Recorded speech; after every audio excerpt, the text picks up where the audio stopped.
ఇక బీజేపీ వాళ్ళు అక్కడనేమో అదైతే ఉన్నది. ఇక వీళ్ళు పోయి కరాచీ బేకరీ మీద దాడి చేస్తారు. ఏం మోతెవర్రా మీరు, అసలు మామూలు మోతెవర్లు కాదు మీరు. కరాచీ బేకరీ మీద దాడి చేస్తారు. కరాచీ అంటే పాకిస్తాన్ నుంచి పెట్టండి ఐడేమన్నా. ఇది ఎవడో మనోడే ఉంటాడు. మన ఇండియాలో ఉండేటువంటి ఏ ముస్లిం మిత్రుడో ఏ హిందూ మిత్రుడో ఇంకెవరో మనోళ్ళే ఇండియన్సే చేస్తారు కదా అంతా. కరాచీ బేకరీ మీద దాడి చేస్తే ఏమొస్తుంది? గంటే అమెరికాకు సంబంధించినటువంటి బ్రాండ్లు చాలా ఉంటాయి షాపులు, పోయి వాటి మీద దాడి చేద్దామా? వేరే వేరే దేశాలకు సంబంధించినటువంటి చాలా బ్రాండ్స్ ఉంటాయి, బట్టల దుకాణాలు కానీ చెప్పుల దుకాణాలు కానీ ఇట్లా చాలా ఉంటాయి. అవన్నీ దాడి చేద్దామా? కరాచీ బేకరీ మీద దాడి చేస్తే ఏమొస్తుంది? ఈ పైశాచిక ఆనందం కాకపోతే, ఇది ఒక అంధభక్తం కాకపోతే, కళ్ళు మూసుకపోయినాయి. పాకిస్తాన్ మీద దాడి అంతా గులగుల ఉంటే పోయి బార్డర్లకు పోయి ఓ 10 మంది ఉగ్రవాదులను లేకపోతే ఆర్మీ వాళ్ళని ఆ పాకిస్తాన్ ఆర్మీ వాళ్ళని వేసేసిరా, గీడుకోయి ఆడుకోయి కొట్టేసి ఏదో నినాదాలు చేసుడు, ఏదో ప్యాషన్ అయిపోయింది వీళ్ళకి. ఇక్కడ మోడీ ప్రతీకారం ఏది? ఎడ తీసుకున్నాడు మోడీ? ఏ రకంగా తీసుకున్నాడు? ఈ మారణకాండకు ప్రతీకారం ఏది? ఈ ప్రాణత్యాగాలకు ఫలితం ఎక్కడా? దాడులు ఆగిందెప్పుడు? ప్రధానమంత్రి మోడీ గారు ఈ మూడింటికి సమాధానం చెప్పాలి. ఒకటి, ప్రతీకార ఈ మారణకాండకు ప్రతీకారం ఏది? ఏప్రిల్ 22న పహల్గాంలో ఉగ్రవాదులు దాడి జరిపిన దాడిలో 26 మంది ప్రాణాలు కోల్పోయారు. భార్యల కండ్ల ముందలే భర్తలను హతమార్చారు. బిడ్డల కండ్ల ముందే తండ్రులను ప్రాణాలు విడిచారు. ముష్కరుల కర్కశత్వం చూసి దేశం మొత్తం నిబరబోయింది. ఆడబిడ్డల నుదుట సింధూరాన్ని తుడిచేసిన ఉగ్రవాదులను శిక్షించి న్యాయం చేస్తామని మోదీ ప్రభుత్వం చెప్పింది. ఆపరేషన్ సింధూర్ను ప్రారంభించింది, అర్ధాంతరంగా ఆపేసింది. కనీసం ఆ 4 ఉగ్రవాదులను కూడా మట్టు పెట్టలేదు. ఆ ఆడబిడ్డల కన్నీళ్లకు ప్రతీకారం ఎక్కడ తీరింది మోడీ అని చెప్పేసి అలా దేశం అడుగుతా ఉంది. నిజమే కదా? ఆపరేషన్ సింధూర్ స్టార్ట్ చేసినాం, మేము ఎంతో మందిని చంపేసినాం, ఉగ్రవాదులను మొత్తం హతమార్చమంటాడు. ఆ హతమార్చిన దాంట్లల్లా ఈ దాడికి పాల్పడినటువంటి ఆ 4 ముష్కర మూకలు ఉన్నాయా? దానికి సమాధానం చెప్పాలి మోడీ. ఉన్నాయా మోడీ గారు? లేవు. వాళ్ళు లేరల్లా.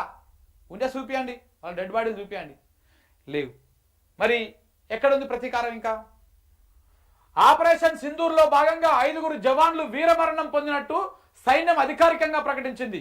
పాక్ సైన్యం జరిపినటువంటి దాడుల్లో అమాయక పౌరులు కూడా ప్రాణాలు కోల్పోయారు. పాక్ కాళ్ల బేరానికి వచ్చిందని, కాల్పుల విరమణకు ప్రతిపాదించిందని గొప్పలు చెప్పుకున్న జవాన్ల మరణాలు ఆగలేదు. అలాగే పాకిస్తాన్ జరిపిన దాడుల్లో మరో 2 జవాన్లు మరణించినట్టు సోమవారం కూడా వార్తలు వచ్చాయి. మరి దేశ రక్షణలో భాగంగా ప్రజల ప్రాణాలు కాపాడేందుకు వీరోచితంగా పోరాడి అసువులు బాసిన జవాన్ల త్యాగాలకు మోడీ ప్రభుత్వం ఇచ్చినటువంటి ఫలితం ఎక్కడున్నది? ఇటు వీళ్ళకు ప్రతీకారం లేదు, ఇటు జవాన్ల త్యాగాలకు ఫలితం లేదు. మరి ఎవరికి న్యాయం చేసినట్టు మోడీ? ఇంకా ఎవరికి న్యాయం చేసినట్టు? ఎందుకు స్టార్ట్ చేసినట్టు? ఎందుకు ఆపేసినట్టు? ఎవడు స్టార్ట్ చేయమని చెప్పి నేను ఆపరేషన్ సింధూర్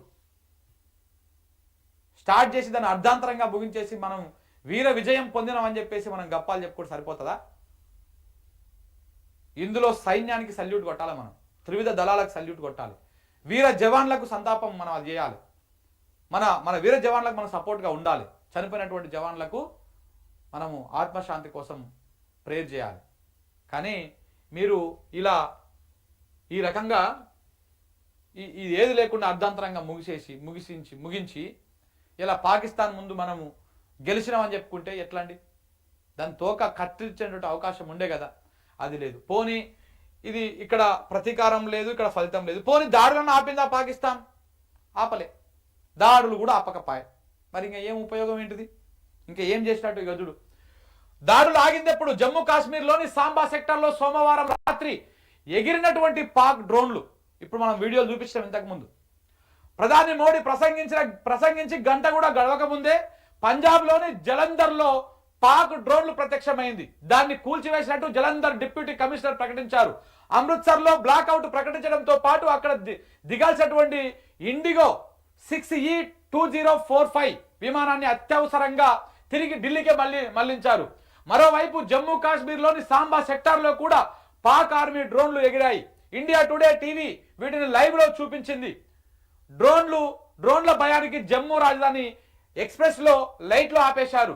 రాజధాని ఎయిర్పోర్ట్ లో శ్రీనగర్ ఎయిర్పోర్ట్ లో బ్లాక్అవుట్ ప్రకటించారు. మంగళవారం జమ్మూ, అమృత్సర్, చండీగఢ్, లేహ్, శ్రీనగర్, రాజ్కోట్ కు వెళ్లాల్సినటువంటి విమానాలను రద్దు చేస్తున్నట్టు ఇండిగో ఎయిర్లైన్స్ కూడా ప్రకటించింది. ఇంకెక్కడ ఆగినాయి?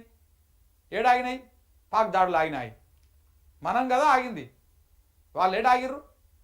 వాళ్ళు సీజ్ ఫైర్ను ఫాలో అవుతున్నారు, వాళ్ళు ఉల్లంఘించేస్తున్నారు కదా. మరి మనం మాత్రం మడి కట్టుకొని కూర్చున్నాం. మళ్ళీ మనము ఎమోషనల్గా ప్రజల ముందుకు వచ్చి జాతిని ఉద్దేశించి ఏమో చేసేసినాము, మాది 56 ఇంచుల ఛాతి, దేశం కోసం మేము అడ్డం పడ్డాం అని చెప్పేసి మీరు మాట్లాడుతూ ఉంటారు. ఇలా సైనికుల ఆత్మస్థైర్యం మీద నిజంగానే మోడీ కానీ బీజేపీ ప్రభుత్వం కానీ దెబ్బతీస్తున్నట్టుగానే కనబడతా ఉంది. చూడండి.